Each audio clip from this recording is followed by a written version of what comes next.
people don't give a shit. He's giving them the business.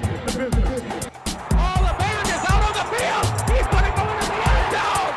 He got it. Goes Davis. Oh my God. Davis is going to run it all the way back. Deep down the field.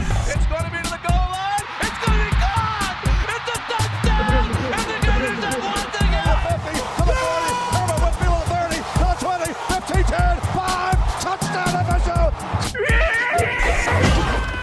I'm a man. I'm 40. That's right. We're men. We're all here. College Football Extravaganza picks from week 3. Locks week 3. And some game review from week 2. Davis, how you doing? Justin, how you doing? Good, man. Recovering from being in Washington, but I am here. I made it back alive. Yeah, I hope you had a fun time at the wedding, buddy. How's your sleep schedule feeling? Pretty discombobulated? I'm so tired. So He's we get Pac-12 back- schedule. We get back yesterday, and both Amanda and I were like, we're probably going to have a tough time sleeping. I fell asleep first, and then I woke up like a million times in the middle of the night. Draco wakes up a million times in the middle of the night because he's thrown off. Even though he didn't come with us, he stayed at my parents' house. So, but we're back. Hopefully tonight will be a nice night of sleep. Draco. And He's a dope mom. I mean, me and Justin held it down. We held it down. We got a third screen on here. I'm gonna have to change the background graphic to fit the 3 screens. But anyway, we had a good week of college football. I hope you got to catch some games. I know you were out there partying and doing your wedding thing. But So we had we were Alabama, with Texas. we had. were. Yeah, I was go like, ahead. this is kind of random, but we were with like a really big group of diehard Washington State fans. So imagine being with them when they beat Wisconsin. Dude, they were hyped. Yeah, They were definitely hyped. They Good were week hyped, for it. man. Good week for it. I thought Wisconsin would get the win there, but Washington State proved me wrong. And you know what? I'm gonna have to look at them a lot closer going forward this season. That's kind of what you do. You kind of look at these teams the first few weeks and go, okay, I was wrong about this, and this. I was right about this, and this. And then you adjust, just like halftime. You go in, you make adjustments. Now, what are we making adjustments on this week, guys? I mean, I'll tell you, we're doing pretty good. If I bring this up, let's see. If I bring up our lock record here, we are all 10-3, which is not bad. Not bad at all, boys. It was a solid week last week. Tulane, that was like kind of something you kind of had to throw out for me. Michael Pratt went out. That's, of course, going to be a big weight on where I lean for my pick. Of course, I chose Tulane +7. That moved to +8 whenever Michael Pratt was announced out. But you have to give major props to their backup quarterback. For some reason, Tulane has this incredible quarterback room of really great studs. Don't know why, but they played amazing versus Ole Miss. That score was not actually representative of how that game went. Notre Dame, great game. Texas State, that was a great game. Jackson State, that was a tough one because that cover, I lost that by a point. But Oregon covered. I mean, overall, I think it was a really solid week of college football. Really some really cool, close games. But, yeah, it was all right. Not too bad. Yeah. Not too shabby. And it was my fault. I should have been keeping track of the locks. You did overspin one lock, and we discussed it behind the scenes. Since Davis and I did go 5-0, we said we'll give Justin an opportunity to be 5-0 here, and we'll let you take Oregon instead of that Jackson State. But in true college football extravaganza fashion, you had to do something for it. You have to take a shot. That's Have to take a shot. That's okay. It's all right. That's okay. And then hate to do it to you again, but we didn't decide on a shot game, and you were the only one to pick Tulane, so you're gonna have to take another shot because that indeed ended up being our shot game. So you're gonna owe us another one. Yeah, it sucks though, because Michael Pratt was supposed to play, and if Michael Pratt had played, I feel like Tulane would have won this game. Hey, who was the quarterback that stepped in for him? I don't know him that well, but he did a very good job. He did a very good his job. last name's Highnote or something like that. He played incredible ball all the way throughout that game. He wasn't known for running, but he ran really well. He was overall just a really solid quarterback for him. That just was very surprising. Let's see the last name for him. I'm looking it up right now. I mean, he threw some Kai Horton. solid throws. Yeah, Yep, Kai yep. Horton. Horton, yeah. And I was watching the highlights from that game again, and just looking back on it, yeah, there was a couple picks there that he could have held off on, but at the same time, throws a pretty ball, kept Tulane in the game, and honestly, the 37-20 end score did not tell the tale of that game. Just big fourth quarter for Ole Miss. I texted you guys while I was at this wedding. I was checking in on the scores. I was like, man, this Tulane team really is a well-coached team because they were tied. They were tied in the third quarter. They were winning at halftime, and then you go into the fourth quarter and Ole Miss goes ahead and pulls away. Because I was a little surprised by the end score. You saw what happened there. I thought Tulane, even with the backup quarterback, phenomenal job. I think that there are still question marks around Ole Miss. There are question marks around Ole Miss, but don't discredit Tulane. Their defense I think their defense was what is the most impressive thing about this team. Like, they lost Tyjae Spears last year. He plays for the Titans now. I got to see him play in person Sunday covering the Saints game. But this game was a 30-20 game after Ole Miss hit a 56-yard field goal. I think it was 56-yarder. Yeah, a 56-yard field goal. Like, just out of 56-yarder in college is very impressive. It's very rare, but also extremely impressive. And it was a clutch moment of the game. It was if they missed that. Yeah. Two scores. Put them up 2 scores. If they miss it, that's great field position for Tulane, and they get the ball right there. Yep, and that's right there. That's what made it it was a huge difference maker. And then they got a scoop and score touchdown when Tulane's trying to do the most. Like, Tulane wasn't trying. Tulane was completely stepping away from their scheme. They were trying to make a big play happen to try and cut the score down, go get an onside kick, go get a field goal. Those last touchdowns on defense like that, you're really out of your own body because you're trying to play a whole different system than what you were going into the game, what you had played the first 3 quarters or the first 55 minutes of that game, which Tulane, an incredible game. I'm really annoyed that they got kicked out of the top 25 for losing this game. I know they were on the brink already, but for them to be kicked out of this game after really giving it to Ole Miss, I would think it was just a really bad mistake by the AP poll. And I think they should really fix it because Tulane's the best team in the group of 5. I think you should always have a team in the group from the group of 5 be represented in the top 25, especially someone as deserving as Tulane. Yeah, I agree. And they kept Judkins, relatively bottled in there. One of the best running backs in the SEC. I mean, I agree with you. I think Tulane should stay in there. Davis left. I was going to bring his locks up, so I'll bring my locks up. My dog took a shit. Oh, no. You go handle that real quick. Davis and I have pretty much the same locks here for the first 3 at least. Notre Dame, great cover there. It was a good game to watch. NC State gave them a run for their money. NC State's a good football team. Notre Dame creeping up. I'm thinking about adding them into my playoff contention there. They're at least bordering right on the outside. Colorado, I knew that was going to be a lock. The algorithm, whatever Vegas is doing, they haven't gotten close to figuring out Colorado yet. And I'm probably going to roll the dice on them again this week. But they took care of that -3 very easily. Ole Miss, we just went over that one. So got that one. Oregon.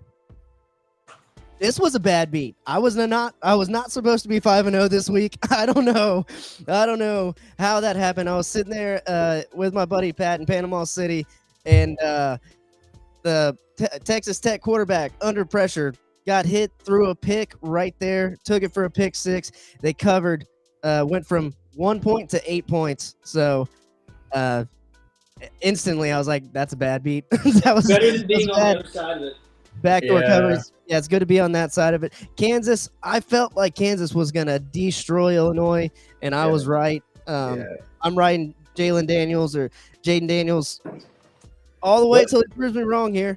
So, the weird thing about Kansas is Jaden Daniels didn't play the first game, right? I think it was their backup, who Kansas, for some reason, is also another team with 2 really good quarterbacks. Jaden Daniels went out last year after they were 5-0. or Jalen Daniels. He went out after being 5-0, and their backup, who was what was his name? Jason Bean. He's incredible too. Yeah, Bean throws Bean's pretty well really too. good. He was there before Daniels, and he played the Missouri State game to open up the year. And then Jalen Daniels came back versus Illinois, and he did what he does best, and that's show out. I love Jalen Daniels. He's been one of my favorite guys. Who's very underrated. I think he's a really good quarterback and someone who can cause some upsets in the Big 12. Kansas and Coach starts with an L. Leopold, I think is what his last name is, but that team is really good. They can cause some fits. Like Texas, week 5, that's a trap game. I would be careful if I'm Texas. That's a trap game.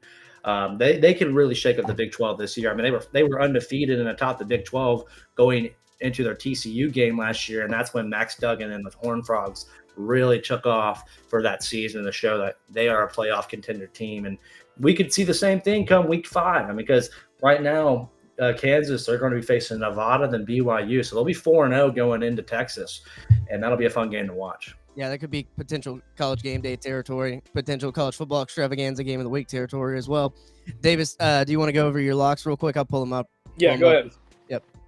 All right, so Colorado, I mean, that to me felt like the biggest no-brainer. In fact, I think before the game, I thought I heard on Fox that they actually shortened it to 2.5, minus 2.5 Colorado.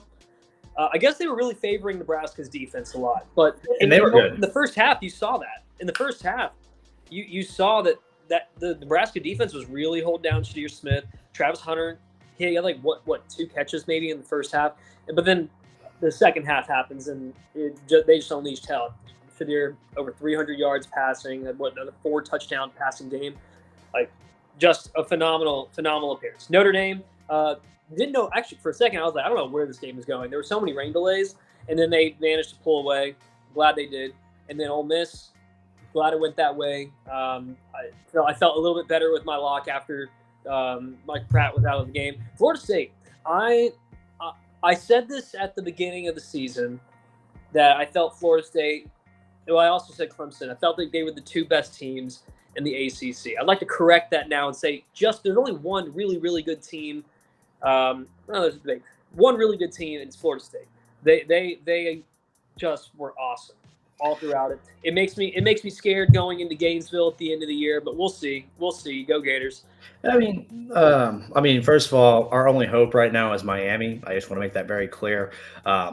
Drake May didn't even throw a touchdown pass versus Appalachian State, and 2 overtimes were in there too, and he still couldn't throw a touchdown pass. So we thought North Carolina was our only remaining chance to upset Florida State, and now I'm thinking, oh no, it's probably only Miami or Duke. So that's pretty questionable. Did you like Mac Brown's reasoning for that too? He was like, I don't know why, but Appalachian State always gives us a tough time. Like, it wasn't analytical. He's just like, just a school. They just give us a tough time all the time. That's the Sun Belt, though, man. Don't disrespect the Sun Belt. It's the Fun Belt. I've said this all year. Is like the Sun Belt schedules a lot of ACC opponents. Marshall has 2. James Madison just beat Virginia by 1. That was a great game. Great ending to that game. James Madison is someone you don't take light at all, just like Marshall. Florida State got the worst Sun Belt team, which was Southern Miss. So you hate to see that. But going about those games with Florida State, yeah, it's going to be questionable. But Colorado, you bring up Nebraska's defense. First of all, they look great. It's good to see a really good defense out there in the Big Ten. It's going to be fun to watch. You could probably guess that Boulder and the density in Colorado and just how the air is probably is what got to them later on in that game, and that's why they kind of fell apart. And Dion and them lit it up. And once again, for a third week in a row, every week so far this year, a major market game day broadcast, whether it be Big Noon Kickoff, and now it's going to be game day this week, is going to Boulder. And that's just Neon Dion, the prime effect, taking full control over college football. And there's nowhere else to be in college football right now than Boulder, Colorado. And then I can't stress this enough. First of all, that line was really annoying because I think we've always said this. Every home team gets advantage 4 points. So if that was the neutral site, Nebraska would have been favored by 1, which Doesn't make sense, right? Because Nebraska, what offense do they have? But seeing Colorado play the way they did, it's going to be fun. Travis Hunter, he still doesn't have that first touchdown yet. Wait for that to happen. I really quickly though, although like I think both Big Noon and Game Day are going to be in Boulder next week. But real quick, just to finish my top 5, Texas, Alabama. My thing going, even though it was in Alabama, my big thing going into there was I haven't been impressed by Alabama's starting quarterback. I mean, it's not going to be Milroe again. Like Miller, like they said it numerous times during the broadcast that he has to throw the ball deep if he's going to complete a pass. And he had some good throws. He did have some really good throws, but he had 3 interceptions? And like there were times where he did not, like those defenders were picking him off. They were waiting for him to go that direction. He goes that direction. They jump the route. It happened 3 separate times. And I felt that was going to happen. I thought he was going to be inaccurate. I thought he was going to make mistakes. And Quinn Ewers is just a complete monster. And this whole Texas team, they have a great running back. They have 2 really, really solid receivers. Sanders went over 100 yards. Actually didn't even score a touchdown, by the way. I felt like last year Texas was going to win if Ewers didn't get hurt. And if he stayed healthy in this game, it was going to happen. He stayed healthy. It happened. I covered the spread. Yeah. That was, first of all, it shows that Bama has a quarterback problem, and they have 2 other guys they're probably going to go to throughout the year, Tyler Buckner and Ty Simpson. I think Ty Simpson, since Alabama's in trouble right now, I would go to Ty Simpson now, just for the simple fact that Buckner is not your guy. While Buckner does have experience, Buckner got put out by Marshall last year. While Marshall does have a great defense, Bama has to face those great defenses every week in the SEC. So if you have Buckner, who doesn't play that well, he didn't do very good versus not such a great secondary in Marshall last year. I mean, he got hurt and ended his season last year at Notre Dame versus Marshall. I will always say that. And now he's at Alabama. Ty Simpson's a 5-star who's young.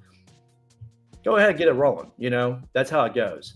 And with Milroe, it's just I don't know. You hate to see it because the kid's super athletic.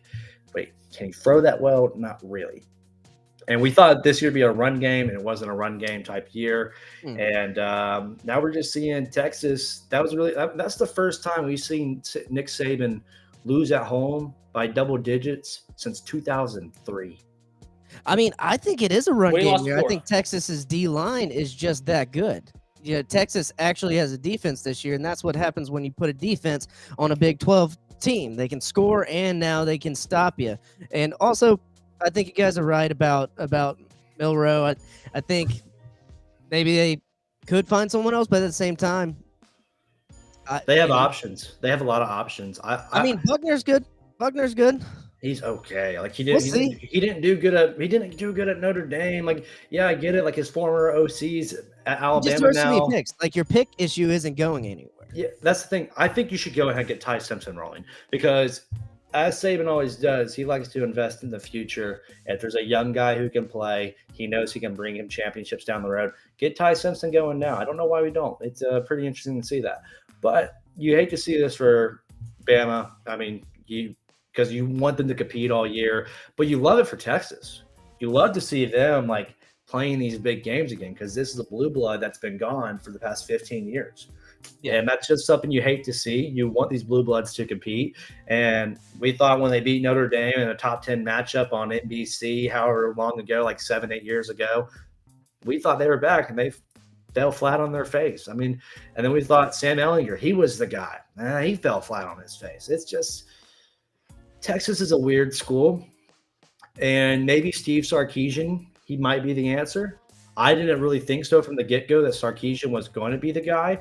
But if he just knocked off the top SEC school from the past 15 years and they're going to the SEC next year, I think that only means great things for Texas to show that they're able to compete now in the SEC. I think that experience from being there at Alabama, he knows Saban. He knows the game and what Saban wants to do with it. That definitely helped a lot there. But, Davis, unless you want to say something about Texas and Alabama, there were other notable games in week 1. Utah comes back and beats Baylor. Baylor gave them a tough time. Utah still without Cam Rising. But but they might be getting him back soon. And Utah, I mean, that was a fun game to watch, man. It was back and forth. Comes in and beats them at the last minute. And also Miami and Texas. Texas A&M. Miami outdoes Texas A&M on offense and defense. And then there was a clip going around today or Sunday of Jimbo Fisher saying Miami simulated our snap count, with a smile, like they had that bad snap there on that 2-point conversion. The Miami guys simulated. I thought that was fun to watch. Davis, I knew you had said something. Say something while I'm picking out another one of these games. Oh yeah, okay. I will say, although Utah, they got the win. It was a strong win. I thought it was totally a pass interference in the end zone at the end of the game. There's Yeah. a few games with that. I was sitting on the couch at our Airbnb while my wife was getting ready for the wedding, and I jumped off. I was like, pass interference, and just fully expecting a flag to be thrown. They're like, I mean, imagine being that home, and now they're 0-2. By the way, that stings. That stings for them. And then it happens at home for them. That's a heartbreaker. You feel for them. I thought it was a clear pass interference, but what? I guess they didn't call it, so I guess it wasn't. That was so fast, my friend. I mean, I think it could have been called. I've seen worse calls. I've seen things called for less, pass interference called for less. But I am a fan of letting them play, unless it's egregious. I think there was a couple angles there where it was questionable, and then there was a couple angles where it did look egregious. So depending on where you're standing. If anything, I'm a defense guy. I'll say it. And that's good. That's good and all. I don't mind that, but that's that was a lot right there, because he had both arms wrapped around a guy, and it wasn't the only game that ended on a no call PI. UNC and App State ended on a no call PI as well, and you hate to see that because you like these games to be competitive. But A&M and Miami, that was a surprising game. It wasn't our most surprising game. I'll still give that to Wazoo over Wisconsin. That was my favorite game of the week when it comes to like a surprise. But for Miami to go in there and beat A&M, I was very impressed by that. I was pretty happy with that. Actually, really cool. Miami's backup quarterback Emory Williams and then Texas A&M's receiver Ray McCutcheon both went to Milton a year ago. They were playing at my high school together, balling out, and they were doing really good. And that was and now they're playing against each other. They didn't, neither of them saw the field, but they're both playing for Power 5 schools, and they were playing at Milton High School a year ago together. So that's pretty cool to see. You don't see that very often, I feel. Yo, Panthers. All right. Yeah. Yep. Local boys. Another notable game. Eastern Kentucky gave Kentucky fits, man, up until the very last, even though Devin Leary threw for 300 yards. Eastern Kentucky showing their stripes, man. They came in there and said, we're going to prove that we're the best team in Kentucky. Kentucky ultimately wins that game 28-17. But, if you're a Kentucky fan, that doesn't bode well going into an SEC schedule. That's all I'm saying. It doesn't sit pretty with me. And there was a lot of teams who struggled with these FCS teams and some of these, warm-up games, if you will, this week. Yeah, are they holding back? What's going on? I think a lot of them are holding back. I think that's a big thing. Clemson, they were having fits with Charles. What was it? Charleston Southern. Charleston Southern. Yeah, but then they ended up taking a poo all over them. 42-0 in the second half was quite the difference maker. But still, that was a weird game at the start. Mm-hmm. You see a lot of these SEC teams slowing down, going into these earlier games. I think that's just part of it. You're not going to show your ass. And LSU, they were starting off slow versus Grambling, and then they put up 72 on them.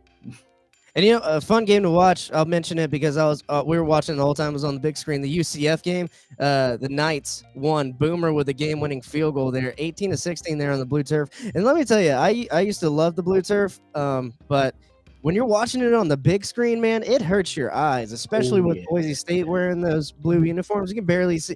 I can't imagine playing there. That's why the Mountain West doesn't let them wear all blue in conference play. But, UCF couldn't find them until the very end. They win. John Rice Plumlee throws for 272 yards. There was an amazing catch there by one of the wide receivers, got a foot in, kind of like Marvin Harrison Jr. just contorted his body in such a weird way. But that game-winning kick, like, almost made my buddy shit himself because it and S for shit because that football S'd into the field goal. Like it was going wide right or wide left, and then it came right back in there, man. So it was crazy. It was a knuckleball. It was a knuckleball. You see a message knuck. boards are buying this guy's NIL stuff already, saying thank you so much for getting us this win. Oh man. Yeah, I feel like I can't add more because once I got to that wedding, I was unfortunately checked out for the rest of the game, minus Washington State. Because everyone in that wedding was a diehard Washington State fan, and which was fun, by the way. You kind of love being in another atmosphere where like not everybody roots for Washington State except for Washington, right? Mm-hmm. That corner of Washington where that university is, like they're just going crazy for it. Where we are. And we're staying. I loved watching that. I loved seeing that fandom. It's so unique. It's so fun to see. Iowa gets the win in the Cy-Hawk Trophy game over Iowa State in a traditional Iowa State score, 20-13. Who would have guessed it? And Wake Forest beats Vanderbilt 36-20. Again, who cares? I don't like. Who cares? Yeah, that's a good. What was that? What was that? Sorry. Who cares? Who cares? Yeah, I'm getting all our sounds back. I finally found where they are, so I'm gonna get the sounds back. But that brings us to Auburn, California. Pretty much the late game. Oklahoma State beat Arizona State there. I was watching this Auburn, California game a little bit. Tough win there for Auburn. They go across country, cross time zones, play the latest game that Auburn's ever played. And get the victory, 14-10. That was a hard-fought victory. Oh yeah. Yeah. All right. That brings us to week 3. And going into week 3, Michigan State fans got some news. Mel Tucker, their head coach, I don't know if the news is broke, if he's getting fired or released yet, but sexual allegations against a Title IX expert? What is this? So without like me knowing 100% of what's going on, he's been accused of sexual harassment. He gets suspended with his job being in jeopardy. That was how they worded it, which always leads to you getting fired. It's going to be a very quick investigation. Mel Tucker's already come out and said that this whole thing is basically rigged to fire me. Yeah. So he's getting fired probably next week, maybe even sooner. He's probably going to get fired tomorrow for all we're aware of. So with that being said, I know like maybe there's more comment to it. I have a hard time believing Michigan State's going to play well with all this going on. With Washington coming in town. And they're playing Washington, yeah. But do they cover? That's the big thing. And that's what we're here to cover, honestly. I don't want to spend too much time on this because I will be paying attention to this story actively. Mel Tucker came out and put a statement out through his attorney saying exactly what Davis is saying, and also saying that it was completely consensual and they've been talking for months and that it's been an affair and his wife and him have kind of been estranged for a while. So I'm interested to see how it goes. Obviously, if you're going to send dick pics, you don't want to send them to the lady who gets people in trouble for sending dick pics to people. Send them to the Nigerians. Right to the source. Like that was right to the source, right? Yeah. He skipped the middleman for real. He skipped the middleman for real. Like literally. Oh man, I wonder how many people are like, that took guts. I need people with guts. You're hired. That's straight out. That's straight out of 10. We need some more dogs in the house. Yeah. He's like, you got a real problem, don't you? Yeah. I mean, I don't know. I don't know. He said some raunchy stuff like he was saying that I'm calling into question her other, sexual assault claims and allegations against other people. I'm like, okay, all right. So they're playing hardball. Obviously, this is going to be a money move, right? He's trying to get money. He's trying to get bought out. This is an obvious for-cause reason why Michigan State can terminate the contract and pretty much get rid of him for cause. Mel saying, hey, now, that's not going to happen without me, putting everything out in the open. And he came out and admitted, he was like, yeah, I did it, but it was consensual. So I'm interested to see where this goes and if Michigan State's going to have to pay money to get rid of this guy because he's not as good as they thought he was going to be. And they want it. They want a new coach. So where does this go? Yeah. I'm not excited, but I'm going to be paying attention That was the weirdest extension ever, in my opinion. Like, he didn't even like win the Big Ten. Like, he didn't do anything great. They gave him huge extension. Yeah. So massive. Like it was like what 90 for 10 years or something. Yeah, we were talking about it last year. So I mean, they saw something in him, and then they were like, ooh. And now this might be a reason to get out. Might be. It would be if weird. It's weird how the world works, man. It really is. It's crooked. It can be crooked. That's for sure. It's weird society, but yeah. Yep. All right. Now, how we're going to do the locks this week. You got a lock. You're going to tell me while we're going through it. We're bringing it up. Here we go. Well, also, before we do that, let me go ahead and share this since it was brought up. We like to build a community over here. If you want to join our college football extravaganza pick'em, it's right there in the ESPN app, in the fantasy app. CFB Extravaganza. Currently, 850 Knight Charge On is winning with a 13-7 record. It's spread. We got Lazy E. Lazon, I guess we could say a frequent guest of the podcast, Ohio State fan. He's in second, and I think we got another fan of the podcast, Joey at Go Knowles in third. So there you go. Well, tied for second. Putting me to shame. I'm all the way in fifth. But you know what? My locks are good. Locks were 5-0 this week. So whatever. We're gonna get to the whatever. Yep. Since we were on the game, like Washington is one of my locks. I like I said, I think Michigan State is not going to play well with all of this going on. Yeah, it's a home game, and you could argue maybe they're going to rally and come together as a team despite what's going on with their coach. But most of the time, it just doesn't happen. And Washington is just too good of a team. I'm locking in Washington at -16. Give me those boys. Give me them boys. What's the spread again? It's -16. Yeah. Yeah, I'll throw on that. Give me a lock. All right. This is not what I meant, but okay. I'm trying to get the graphics ready at the same time, but we're gonna go through the games like we do normally, and then I'll see what I can do. I'll see if I can remember. What did you mean? I meant like we're gonna go through the games and then we do your locks like normal. And we do okay, so we'll do that. So and then I'm gonna type in on the side here so we can maybe throw them up. Okay, so in the show. You're gonna. We got the one. We have one. We have a tease lock. We'll call it a tease lock. Yeah, tease lock. There you go. All right. Week 2. I mean 3. Oh, my bad. Week 3. Miami playing Bethune-Cookman there on Thursday. Who cares? $2 tickets. No one's gonna go to it. Tickets as low as $2. You can get into that game for a bottle of water if you're savvy enough. Navy at Memphis. Navy at Memphis is a fun game to watch, but Navy's not too good this year. I don't know too much about Memphis. I can't say anything about those. Any takes there? No. Going once, going twice. No. I don't know anything about those teams. Yeah. Get out of here. Other than Navy got their ass kicked week 1 against Notre Dame. There you go. Virginia at Maryland.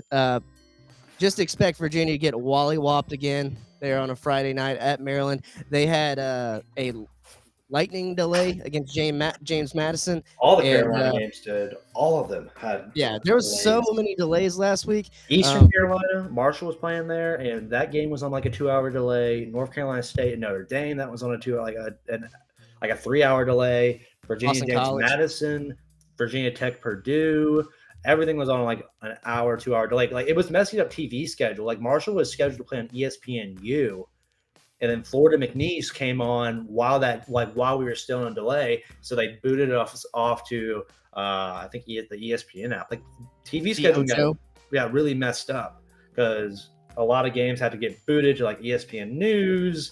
Some games that were supposed to be scheduled but weren't as big got booted there. Like it was a weird day for TV for sure. For sure. what I was saying about Virginia, their fans apparently, and all the students, they just decided to go study or something after that lightning delay. There were more James Madison fans there towards the end of that game, and ended up getting the win there. JMU fans, they love their team, and that's a good football program. Yep. First game here, 11 a.m. at Boston College. Florida State going to serve up some whoop down. That's what I got going on right now. The line 26. Yep. I saw it at 25.5 some other places. Yeah, I'm locking Florida State in on this one. And you know what? Give me the Illuminati lock here. Florida State, don't call it a conspiracy. They're the real deal this year. They're gonna whoop Boston College, and I think they're gonna cover that minus 26. Yeah, I'm tempted to follow suit there. This is just a really good, consistent team. Mike Norvell has done a fantastic job. Jordan Travis, he's over here setting records at Florida State, and as he should. He's been there what feels like forever. He's waited his turn. Like, he's had to be patient. He's kind of had to battle for his job for like 3 years. Last year settles in. This year he's doing exactly, honestly, kind of what we were hoping and / expecting. I'm talking myself up. Let's go ahead and lock him in. Lock him in minus 26 at Boston College. Yeah, this is a I think in reverse Terry lock. It's a very achievable game. I don't really. 26 is a weird line for me because a lot of stuff can happen in garbage time after starters are taken out. I wouldn't touch. I would normally agree with you, but I think FSU and FSU fans, they're already talking about Jordan Travis Heisman, or putting all this pressure on. I think they've been saying that since last year, right. And when you have someone who's potentially a Heisman candidate like that, you want to pad the stats. You want to run that score up. I think Florida State's going to be doing that a lot this year. Hence that 66-13 win against Southern Miss last week. I just don't want to touch it. I also just don't like supporting Florida State. So yeah, no, that's fine. I don't either. But you know what? When I see something like that, I'm like, it's wide open. Right here, any takers on Illinois and Penn State? Was looking at it, but that's also just another weird game. Like Illinois, like they played against a good Kansas team. They kept within 2 touchdowns. Penn State only beat West Virginia by 23. I think they're not as good as Illinois, so that's a weird game. I'm thinking like, it's also in Illinois. I wouldn't. Illinois is kind of like any weird Big Ten team where they're good for that random upset. I don't think it's going to happen here, but it's not enough for me to want to even touch the spread. Penn State's going to win, though.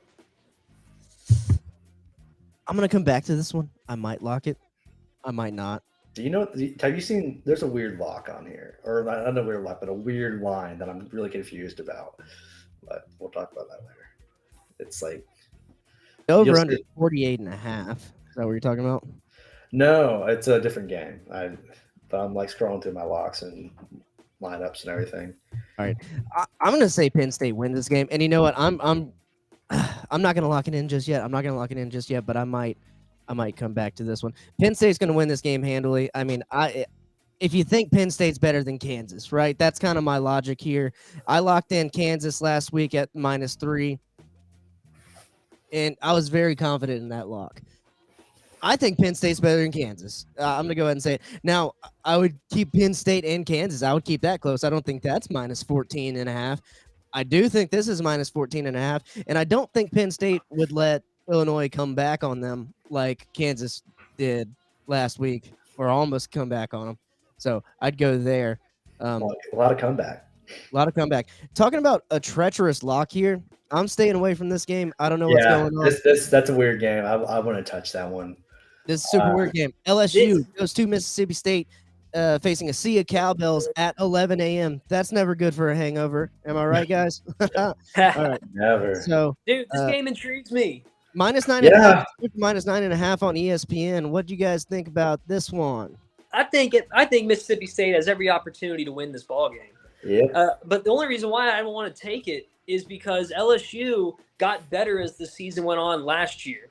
And so I'm wondering. I'm still wondering. Like, yeah, like they beat Grambling. That's what you'd expect. I'm wondering if they're going to pick up the pace again. So that's what's making me have to pump the brakes on wanting to go for LSU. But that's what makes this game so intriguing. Is Mississippi State? They're playing for Mike Leach, and they're off to a good start this year. It's intriguing, but I can't touch it. Can't touch this. Can't touch this lock. You want to do a can't touch this lock? That'd be great. Dude, that's a good idea. It's a good idea. Sorry, Chad. I hadn't been putting you guys up. I was doing some producing back here. Justin, you got anything on this one? No, this is a trap game. I feel. Me and my buddies, we would talk about it. Like Trevor, he's a frequent watcher of the pod. He also acknowledges this as a trap game because he really doesn't know what LSU is going to look like. Their secondary is not great, and you have Will Rogers and a former air raid offense. Even though the late Mike Leach is gone, I feel like it still lingers within the heart of Will Rogers that he's able to let that ball fly. Also, if you go pull up the SEC West standings right now, like just click on like one of these teams and like go to the SEC West standings for me. It looks funny. Like go to like womp womp womp. That's okay. I can do it. But it's weird when you look at these SEC West standings, just because all the teams that are ranked have losses. Yeah. See, except for Ole Miss, but all the teams that are unranked are at the top, and then all these teams with losses are at the bottom, but they're ranked. It was it was a weird look whenever I first saw it. And LSU though, I'm questionable on them. I look at this as a trap game. Will Rogers, I mean, he can let it fly on anybody. Yeah. I mean, I love Will Rogers, and LSU secondary is questionable, but I think after last week, I think LSU did take some anger out on a unfortunate Grambling. I guess it's just Grambling, not Grambling State anymore. That happened a while ago, Robert. What are you talking about? But yeah, I think LSU gets the win. I would lean towards cover, but you never know. Mississippi State might come out conference play and try some new things, maybe show us some stuff they haven't showed us. But I think, Pat, you're right. They did look like dog water against Arizona, so we'll have to see. I think LSU's LSU for a reason. They got some players returning. You may have heard about them, so we'll see what happens. Yep. Oop, going too far. All right, moving on. Kansas State at Missouri intrigues me here. A lot of people got Missouri winning this game. It's 11 a.m. at Missouri. Always terrible place to play at 11 a.m., especially whenever you got to play them later in the season like us Florida fans have to watch on TV. But I don't know, man. I'm staying away from this one as well. And if you guys want to lock it down, I would lean towards Kansas State, but I don't know. Yeah. Kansas State, fun little team. Missouri, they're 2-0. Don't really know much about really what it is they have to show. Like they were barely on TV last week. I think they were on the SEC network at best. So I can't touch this one. Although give me Kansas State. Well, give me Kansas State to win, but we won't worry about the spread. There you go. Yeah, I mean, I agree. Kansas State's a good team. Maybe cool to see Missouri win that game, but I like having Kansas State in the top 25, so I want them to win. There it is. I want them to win too. I like having them there. I always love the Kansas State Big 12 championship spoiler. You know, you got a team that's just plowing people over like Oklahoma back in the early 2000s, or TCU, who's obviously going to the national championship, still went to the national championship. I love when Kansas State always spoils, but they're like, but we're not gonna make it to the party, but we're gonna make sure you don't have a good time at the party. Yeah, we're gonna make it a little rough for you on the way. We're gonna make it rough for you. Yeah, they always play tough. Yeah, I don't think they're as good as last year though. So we'll see. And Missouri's hyping themselves up. This is a water temperature mark for both teams for me. I'm gonna watch it and see how it goes. All right, moving on. We got Notre Dame hosting Central Michigan. The spread here is absolutely insane. Usually Central Michigan is not a bad football team. I'm not sure what they've been up to this year. Lost bad. Is McElwain still their coach? I think Jim so. McElwain? It's not going to be on there. It No, is. We don't have be to on there. sidetrack too much on that. I was just curious. I genuinely don't know. I don't remember. I from what I know, yes, he is. But I can pull it up real quick. Yeah, while you're pulling that up, I was already searching it, but nope, wrong. Google He is wrong. the head coach at Central Michigan. Okay, I mean, I'm not gonna say anything bad about McElwain. He got us to the SEC championship for Florida, at least 2 years in a row. But Everyone did. I mean, that's like the notorious Florida thing is to get to the SEC championship your first year, unless you're Billy Napier. Unless you're Billy Napier. But you know what? They didn't recruit like he did. He's at least recruiting some people coming in next year. This spread, though, in this Notre Dame game, 34.5. I'd be inclined to take it. It's just a lot of points. I don't like doing that, especially with my locks. So I think I'm going to stay away from it. But do I see Notre Dame cover in this game? Yeah. I mean, Notre Dame, I'm hyped for Notre Dame this year. And normally I'm a hater. Normally I'm a Notre Dame hater. I'm like, oh, they're overrated, this and that. They got them sitting at 9. They're sitting pretty. I don't think they might not cover here. I mean, because they might chill, take an easy game because they gotta they host Ohio State next week. They might take a breather. See, and that's a good point. With Ohio State next week, you don't want to show all your hand. You want to keep everything tight, make sure there's no injuries, sub in and out players. After this game, great they have point. The next 4 games are top 25 matchups. So, or they're only top 25 matchups right now. They get Ohio State. Then Ohio State. That Duke game you weren't really looking at before the season, preseason. Pretty good game. Now you have to acknowledge it, of course, and it's cool because you kind of want to see Duke have an atmosphere. You want to see what kind of can the Cameron Indoor atmosphere transfer to Duke? That'd be cool to see, right? You would love to see that. So I hope Duke they hold it down for the next few weeks. I don't know what their schedule looks like. I'll pull it up real quick. They go Northwestern, and then they go UConn. So they're going to be sitting pretty at 4-0 going against Notre Dame coming Undefeated. up. Mm-hmm. Notre Dame, they might be 4-1 or they might be 5-0. We don't know. Yeah, we'll see. I mean, right now, maybe preview to next week. I hope Ohio State maybe walks in there undefeated. I don't know. We'll see. We'll see. I don't know, man. There's we gotta get a guy this week. We gotta get a guy. Both teams could be undefeated for that game.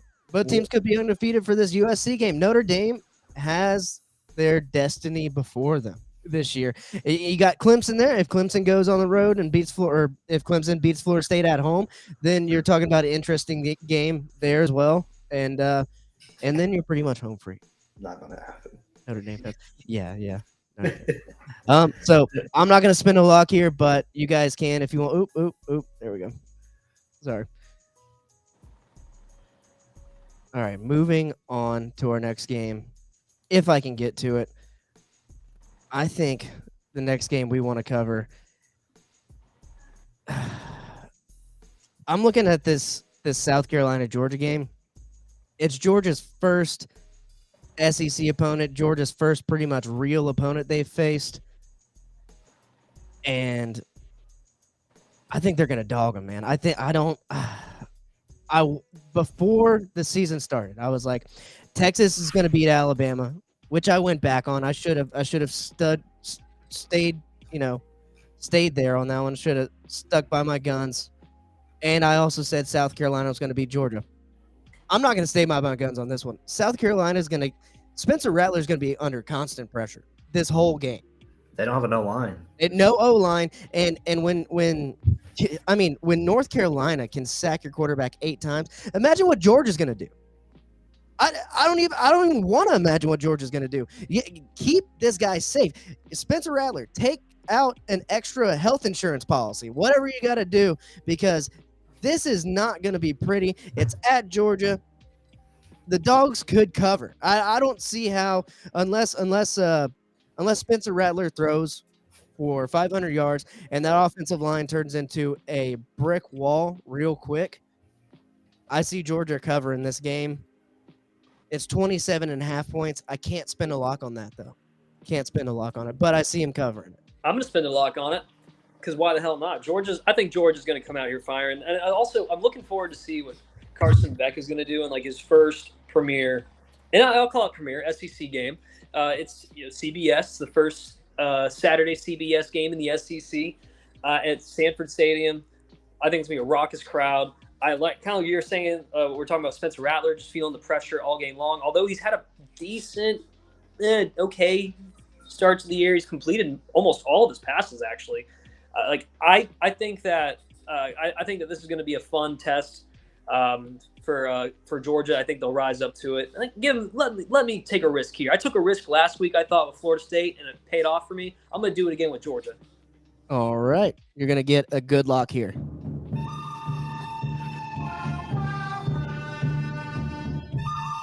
That's a Georgia D-line looking at the South Carolina O-line. Like, bro, it's on right now. We're about to sack your ass. All right.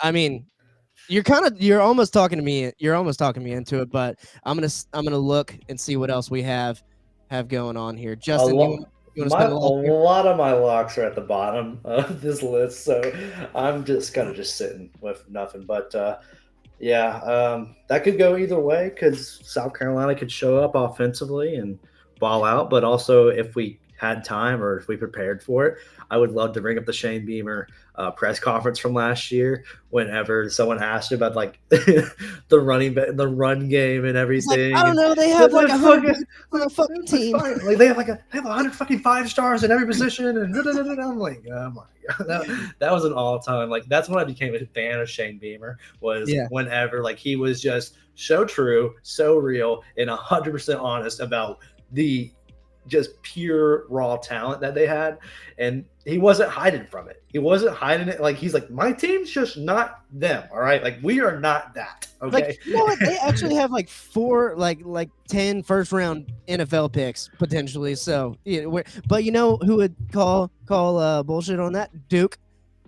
Duke would say, "Hey, we ran in there with 3 blue chips, and Clemson had what, like 40 or something like that, and we took them to town." But this ain't Clemson. This ain't Duke. This is Georgia. And as much as I hate it, the dogs will be barking. The dogs will be barking big time this week. I think we're gonna move on from that one. Alabama goes to South Florida. Weird non-conference away game, and 2:30 in Central Time Zone, God's time zone, 3:30 Eastern Time Zone. You know what happens around that time in Florida, Southern Florida in particular? It gonna rain. It's gonna rain. There might be a weather delay here, so watch out for that. But I think Alabama comes back big time. There's a big time spread in this one again. It don't matter. Whatever the spread is. Let's just go. Alabama's gonna cover. Let's just go. Alabama's gonna cover this one. You don't want to talk about? Okay, that's fine. Yeah, this game is just. I mean, Bama just lost, and they're playing South Florida. Don't need to talk about that one. It's just going to be a blowout. It's just going to be. Saban made practice hell this week. These boys are about to go off. We'll see what happens. Hell. All right. Oh, fuck it. I'll put a lock on that game. Give me. You're going to put a lock on it? Ooh-wee. Let's see. We'll give you the ooh-wee lock. Ooh-wee. That's right. There you go. Ooh-wee lock.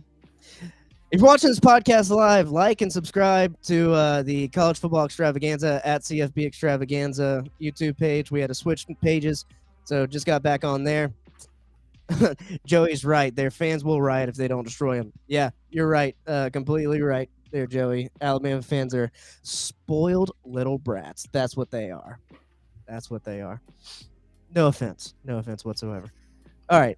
Seeing these games, a tough lock right here, San Diego State, Oregon State. I mean, this is a fun game for like locking purposes.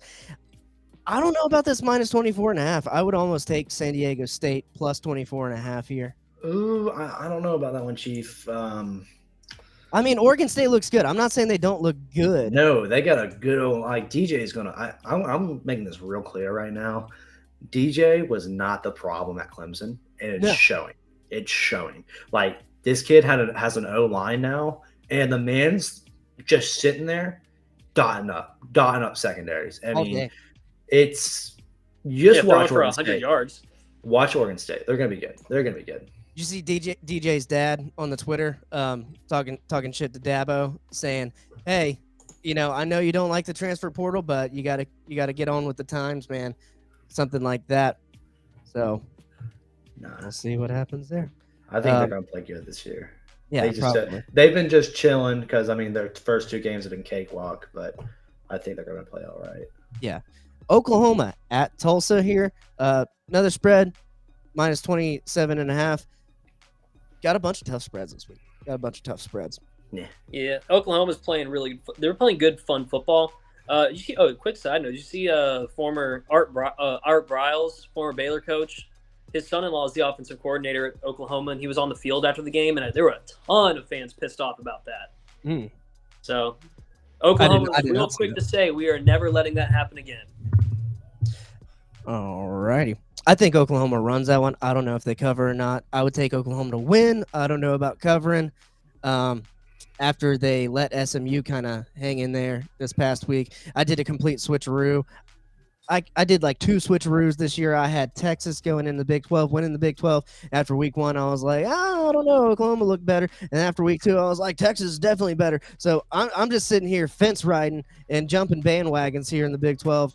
Just say, Rob, just say this: whoever wins the Red River rivalry is your team. Just say that, and then you're good to go. How about that? That's going to be the Big 12 team. But then, I don't know, because then they might lose to Kansas State in the damn Big 12 championship. That's how the Big 12 works. That's how it's always worked. I'm using old man logic on this one, saying, hey, Appalachian State, they always got our number.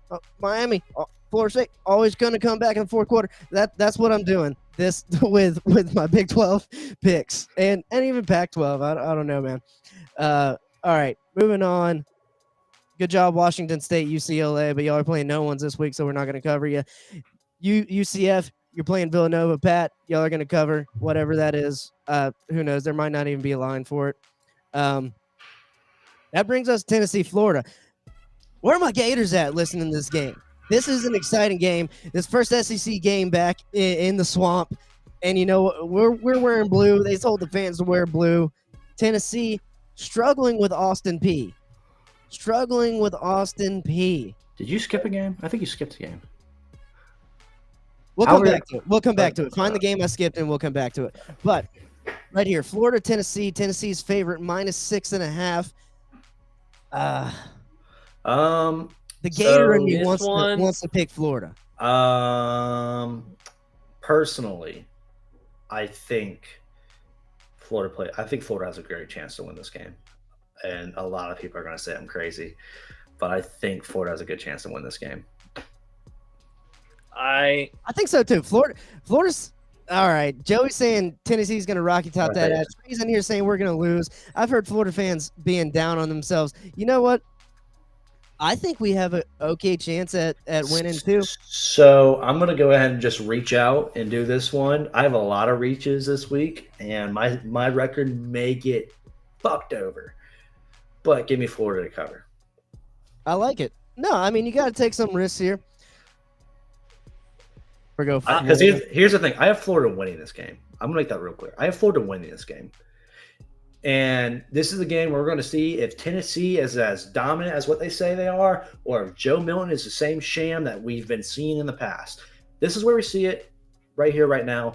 And if it bites me in the ass, it bites me in the ass. All right. We learned a lot about Tennessee from this game. This isn't a game that we learned about Florida. This is a game that we learned about Tennessee. I think if you go bump out in the swamp to 90,000, then you're doing it right. Mm-hmm. All right? That's all I got to say. If you can go bump out in the swamp in front of 90,000, Tennessee's going to be a good team this year. But I don't think Joe Milton's that guy. This is a make or break game for them. I will say that. They're going to be testing it deep. They're going to be testing the deep ball after watching Utah come out and on that first play, throwing that long ball. And Florida's got to be expecting it.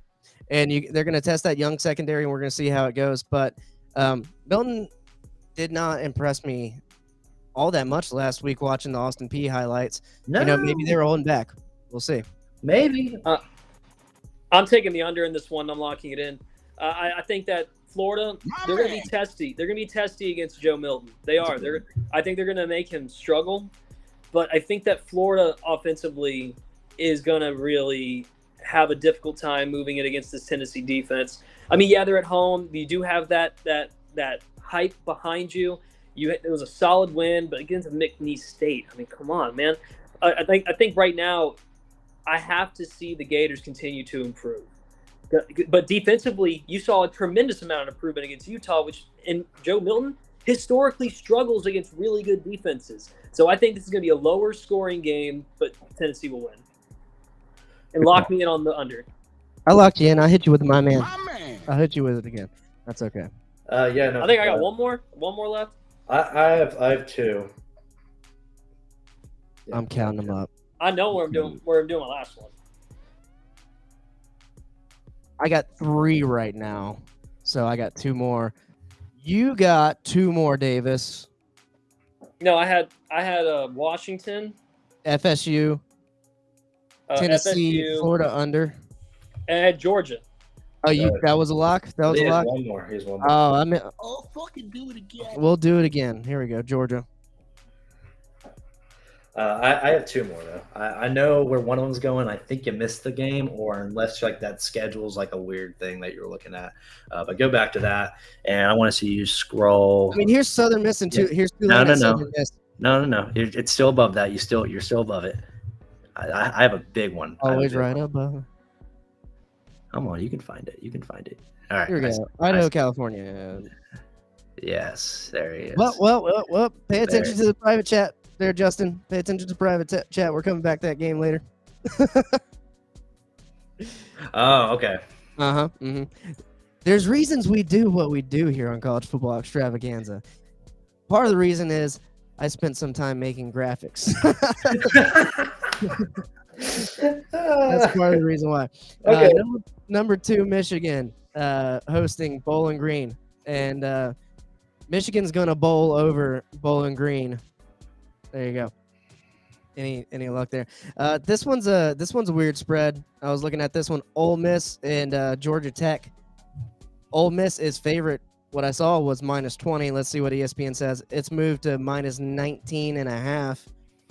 Where's it at? It's in Austin. It's in Mississippi. It's in the SIP. Mississippi. Ooh, wait. There's a big game on this week, like a tradition game, and it's a 1 point. Yeah, this is a fun game to watch. I love this game. It's the backyard brawl, and this year it's in West Virginia. Last year was in Pitt, but it's in West Virginia this year. That is a big game. Did I miss that one already? I think I think you went over it. Yeah, I think you did go over it.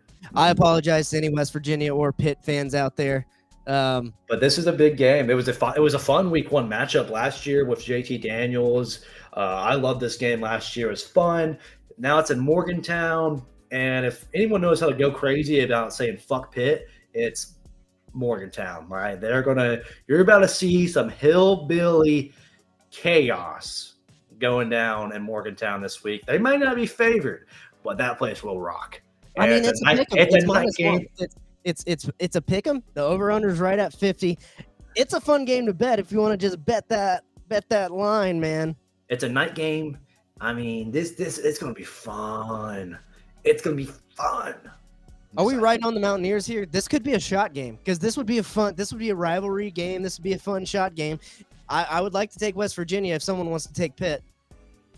Well, you know me being from West Virginia, I'm not going. You got to pick West Virginia. See, I would want to take West Virginia.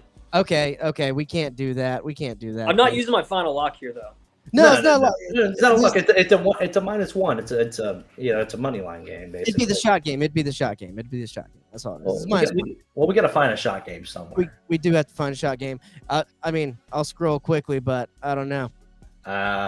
I think that would be a perfect shot game, and I'm almost willing to take Pitt just to do it because I'm not seeing any other great shot games here. Brother, it has to be. There's not much else. I'm looking. I can't find much. There's what about East Carolina App State? What do you guys think? Should we make it a shot game? If you think this game's a shot game, let me know.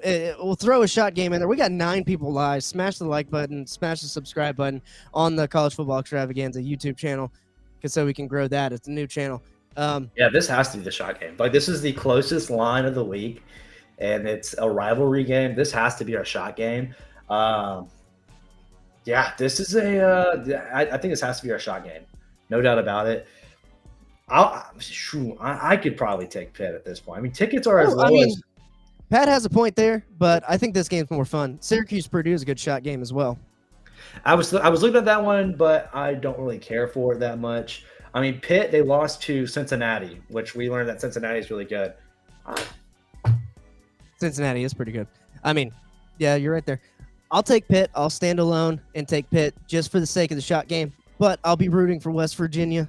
Just letting that be known. I know I might have to take a shot next week. That's fine. I don't know. That's okay.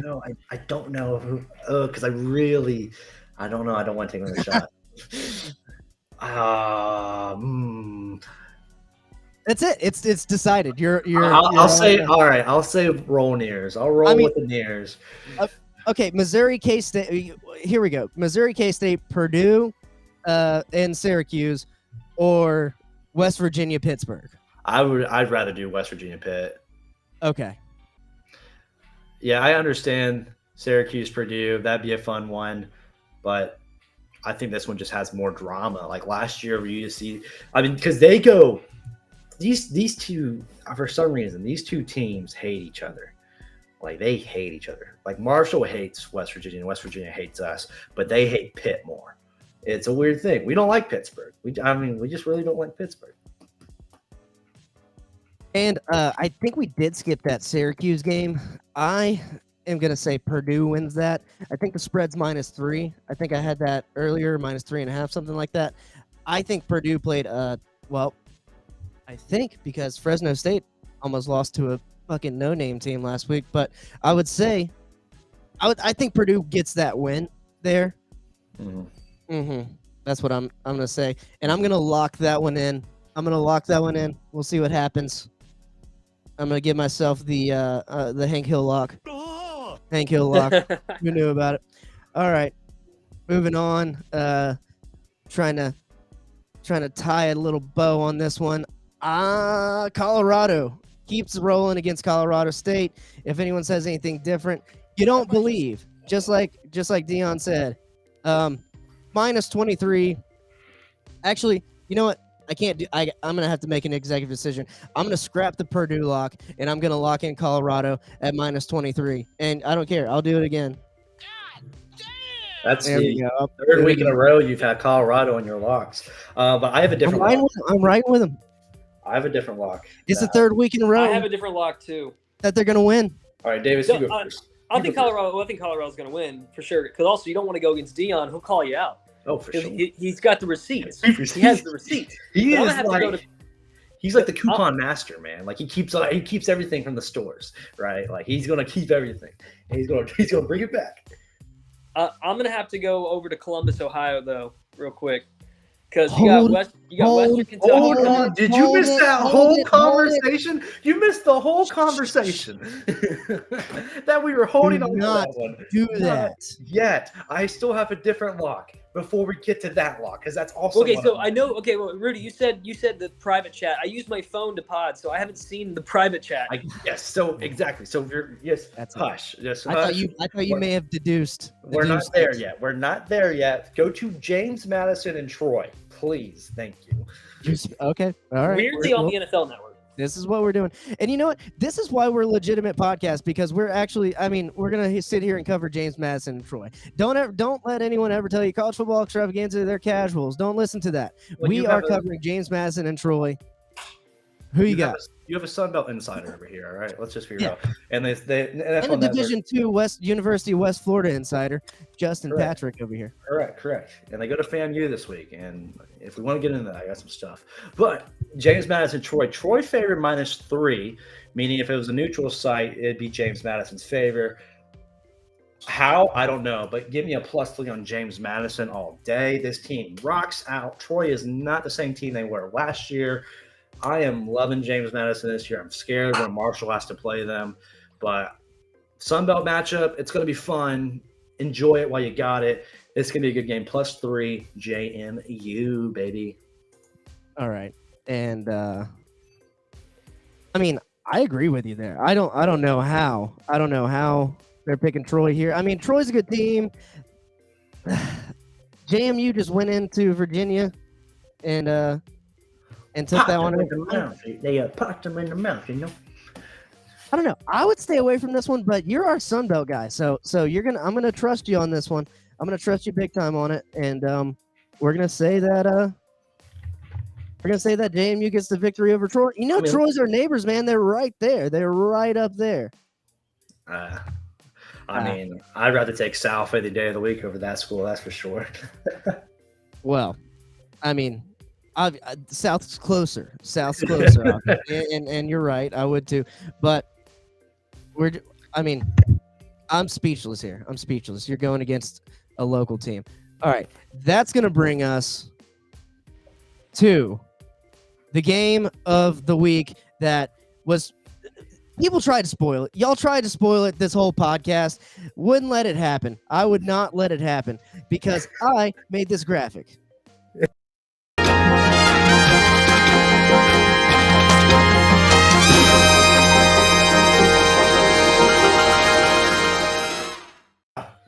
Let's go. Are you fucking happy now? Are you Let's fucking go. happy? Are you happy? Yes, it was worth the wait. Was it That worth was the worth wait? it. Because I'm sitting here. We need to go to Columbus, Ohio. Okay? Y'all got me We need to talk. screaming over here. We Y'all got need me to talk. screaming. And it's like Rob's like, quit.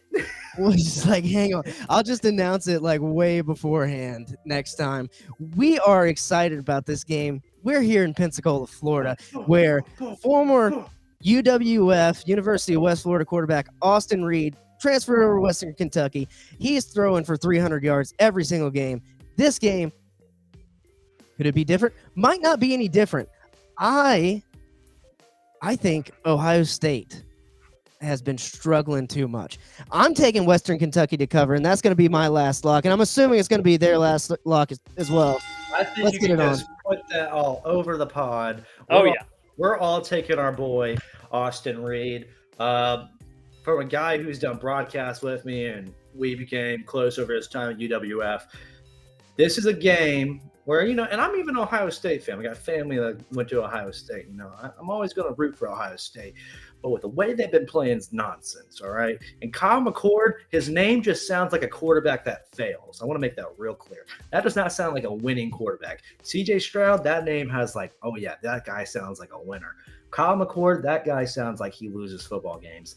And Oh, shit. surprise whenever you hear that Western Kentucky goes into Columbus, goes into the shoe, and Austin Reed puts up a number. Because first of all, everyone's coming to me recently and being like, Austin Reed, why is that guy not playing at a Power 5 school?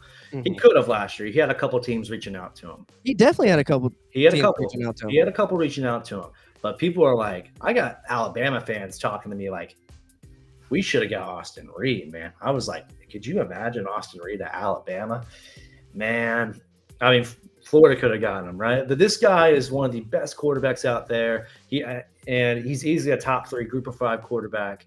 He's going to be drafted if he just does what he's done every year he's played in college, and that's put up 4,000 yards, 40 touchdowns. Right now he's at 589, 6 touchdowns. His first game was really ugly. This most recent game, though, he had his completion percentage really good. He went 27 for 33, 253 yards. Against USF, went 29 for 50 for 336 yards. I think Austin's going to do really good. I think, put me down for the cover, of course. Ohio State's been struggling, and this is not a team that you want to be struggling against. And don't be surprised if somehow, some way, Western Kentucky pulls off the upset.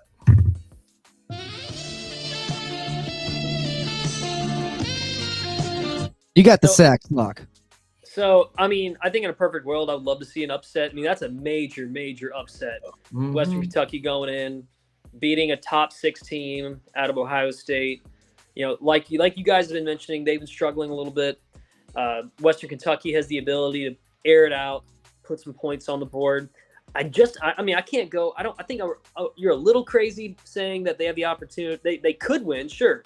Like, I don't know if it's going to be that close. But when you give me a spread of -28, I mean, that's like, you're just baiting me, right? You're baiting me. You want me to take that bet. I'm going to take it. I'm taking that. My last block is going to be Western Kentucky plus 28. I see this maybe being like a 17-point difference, maybe even a shootout at one point. But I think that you got to imagine Austin Reed's going to they're going to give him the ball. They're going to say, throw it as far as you can, as much as you can, and let's see what happens. Look, Why are you? Western Kentucky. my bad. No, you're good. You're good. Western Kentucky is, in my opinion, stronger offensively than Ohio State at the moment. And they have a better quarterback, in my opinion. And they also have. How's that defense look though? Their defense is solid. They got a good front seven. They got a couple good linebackers in there who do really well. The secondary is the most questionable thing going in this game. If McCord can let it fly, he's going to let it fly. Like Marvin Harrison's like the thing where it's like this guy can go put up like 3 touchdowns, right? Like they don't really have a secondary to match up with them.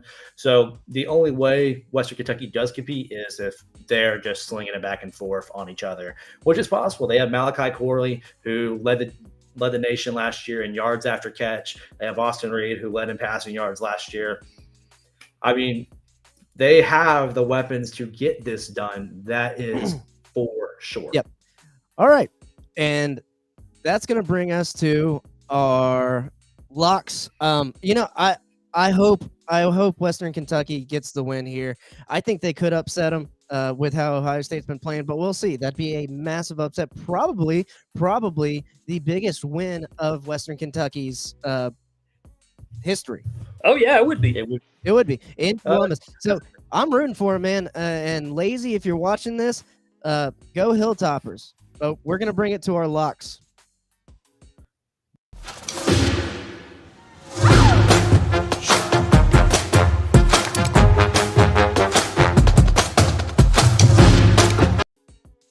And boom. Justin. That's wrong. Last week. That's also last week. I was trying to do it another way. These are going to be my locks. I did end up picking Penn State there. I got FSU minus 26, Penn State minus 14.5, Washington minus 16, Colorado for the third week in a row on my lock board at minus 23, and Western Kentucky at plus 26. That's a typo. Davis, there you go. That's a typo. Oh, wait. Yeah, Georgia doesn't even get a line. Georgia says, Here you go. I have Georgia covering. Oh, we're so good. Oh, we're so much better than we once were. God, this is turning into a decent podcast.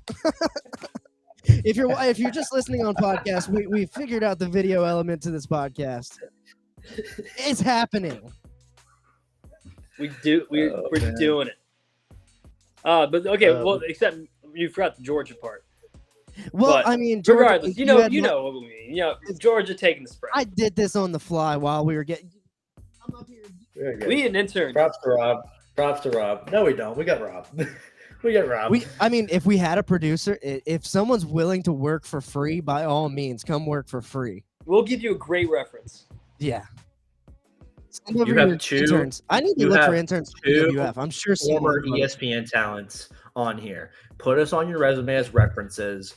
Davis has always been on every resume I put my name on. Do it, and you will not regret it. You will have 2 great references with great experience in the field. We got your back, Jack. Yeah, Jack. Pat's got too much on his plate. Pat, I don't need you doing anything else, buddy. I know your lifestyle. You're busy. All right. He's trying to fick around and find out. Yeah, he's he trying is. to fick around and find out. All right. And now, Justin. Sorry, Davis. Are you good? Do you want to? I'm good. I'm right. good. Justin's locks. Bada bing, bada boom. Beauty right here. This is I'm reaching a Also plus 26 there, and I think Washington was minus 16. Tulane was not my third lock. That's from last week, and but it was supposed to be Alabama minus 32. There you go, Alabama minus 32. There you go. So we're doing great things over here, though. We are doing we're doing our best. But Washington's covering, Florida's going to cover and win. Alabama's going to blow out South Florida, and then JMU, they are going to go to Troy and beat it down on them. And Austin Reed is going to go into Columbus and keep that game fun. Boom. There it is. And that's been this week for College Football Extravaganza. If you're listening live, give us a like, subscribe, share it to your friends who like college football, and we'll see you around. This was a good week. I mean, it's going to be Do it good again college next football. week. Yeah, we'll see you next week. do it again. We got also Argos D1 matchup this week. Oh, yeah. FAMU. Yeah, I mean, they're going over to the FAMU. I would go there, but I'm afraid that some of our equipment might get stolen. No, I'm just joking. I'm just messing around. Oh my No, God. Justin, I was actually thinking about sending you there with some equipment to maybe do some. I'll be too busy. I'm doing sideline for the game. You're doing sideline for the game? I'm doing sideline. I can't do Yeah, it. do pregame. Yeah, Okay. I'll be way too busy. I'll be trying to figure out all my bearings for the game and know everything. I never trying to mix in things when I do sideline. But this is a big game for the Argos this week. It's gonna be tough though because they lost their two leaders and captains. They lost Aiden Sweat, who is in his 6th year. He tore his pec. Did they lose Pee-wee? No, Pee-wee's still playing. Okay. I'm talking defense. Will Breland is also out as well. So you lost your captain, you lost your giant vet. Both of them have been all conference. Good news is you get Willie Jordan, who was all conference last year. He's coming back, but not having Will Breland and not having Aiden Sweat is just detrimental to the front seven. So I'm really scared about that aspect. We just have to go compete offensively. And they can. It just sucks that they lost their two leaders on defense in a game they didn't need them versus McKendree, where they won 35-3. They didn't need it. And so when you lose them in a game before even conference play starting, that's really detrimental because you're not going to have them for the rest of the year. So. Justin over there writing articles for UWF on ESPN. Very good article, and for UWF. And go follow UWF, man. Great football team. Maybe one day we'll get to play some of these D1 schools like Florida State and Florida. You know, that'd be fun. I always love these games. These are my favorite games to cover with them. I was at the McNeese game 2 years ago, and we won that game. Of course, we had Austin Reed at quarterback, and now we have Pee-wee. So I think it's going to be a fun game overall. Do I think UWF's going to win?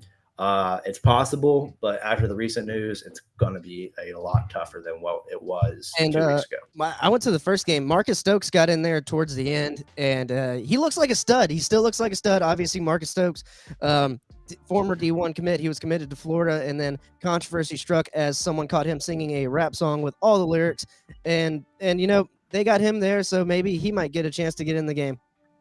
He's got a couple chances, and he runs the ball great. He's an athlete, and maybe if it's not connecting, I know that in that game they went to Michael Rich as the backup, but I think over time and maybe even this week, Marcus Stokes, he's probably the biggest competitor that we have that can compete with FAMU on this stage. So I would like to see him get some playing time, especially if Pee-wee's not connecting. Yep, especially if Pee-wee's not connected. I'm going to be watching that game. I definitely am. But this has been College Football Extravaganza. Like, subscribe for weekly episodes. We're trying to do Mondays at 7:30 Eastern time, but we're working with sporadic schedules, so we'll try and fit them in during the week, definitely before Thursdays every single week, and I'll try and get an hour notice at least on the post here on the live. So with that, we're out of here. Peace. Have a good one. Thanks for joining. These people don't give a shit. Who's giving them the business?